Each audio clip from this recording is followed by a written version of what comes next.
Κοιτούν τα μάτια μου και απόψε μεθυσμένα. Η ώρα φεύγει σαν το τρένο της γραμμής. Μα το ταξίδι δεν θα κάνει, θα το δεις. Κι ούτε στον πιο μικρό σταθμό θα φτάσει, που έχει χαράξει η ζωή για να σταθμεύουν τρένα. Κοιτούν τα μάτια μου και απόψε απορριμμένα.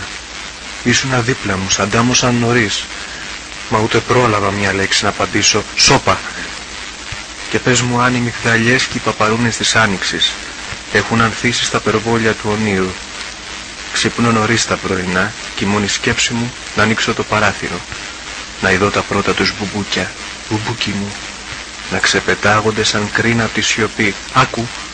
Ακόμη και τα ροδοπέταλα σου έστρωσαν χαλί και παίζουν μουσικές στις άλπιγγες, συνθέτουν μελωδίες οι ταμπανούλες κι εγώ, έρημο δέντρο, μες στη νυχτιά να σβήνω, να αργοπεθαίνω στα λεπτά που χάνονται.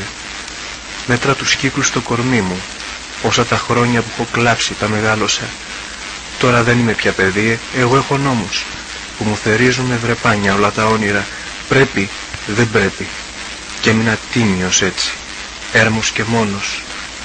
Αν ήξερα πως θα χαμογελούσες, σαν άπλωνα το χέρι να σ' αγκαλιάσω, θα ένιωθα ευτυχισμένος. Θα έβλεπα τα λαμπερά σου μάτια να μου κελούν. Έτσι θα μου μίλαγαν. Χωρίς μήτε γράμματα, χωρίς ούτε λέξεις, χωρίς έναν τόνο και μία τελεία, θαυμαστικό μου.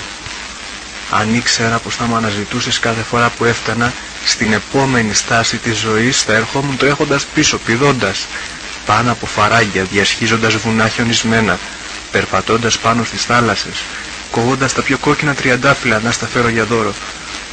Θέλεις να γίνεις γυναίκα μου, θα ρώταγα. Έχω κάνει τη λατρεία μου ποίηση, μα δεν ξέρω πως θα καταλήξει η θεοποίησή σου.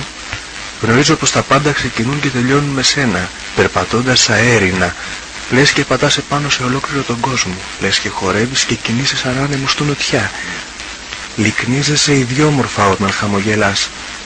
Θα μπορούσα να πετάξω μέχρι τα αστέρια για ένα τελευταίο χαμόγελο από τα μάτια σου. Σώπα! Δεν υπερβάλλω. Έτσι εκφράζω εγώ την αγάπη. Γράφω στο άψυχο χαρτί με το μελάνι της ψυχής τα αποθυμένα μου και ύστερα ρίχνω μια κλεφτή ματιά στο ύψος των ποδιών σου, στο τελείωμα των τακουνιών σου. Να πάρω τις εικόνες για το επόμενο ποίημα.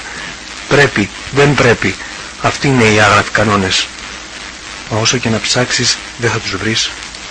Γιατί εσύ δεν έμεινες μόνη τα φτωχικά Σαββατόβραδα να ουρλιάζεις, να οδύρεσαι από τον πόνο. Δεν μάζεψες τα παγωμένα σου δάκρυα από το ξύλινο πάτωμα με τις χούφτες σου, σαν να ήταν χρυσά πεταγμένα νομίσματα. Δεν ράγισες την καρδιά σου από ευαισθησίες και σκέψεις τις κρύες νύχτες του χειμώνα, νύχτες τις καυτές ημέρες του καλοκαιριού. Εσύ μονάχα έμαθες να περπατάς σαν κυρία σε κορμιά ανδρικά, στο χαλί που σου έστρωσε η πλάση. Όμορφη, γαληνεμένη, αστήρευτη, πηγή που τρέχει χυμούς ερωτικούς από τα χείλη. Βρήκα το νόημα της ζωής, εσένα, την ατέρμονη απεραντοσύνη των ανέφικτων.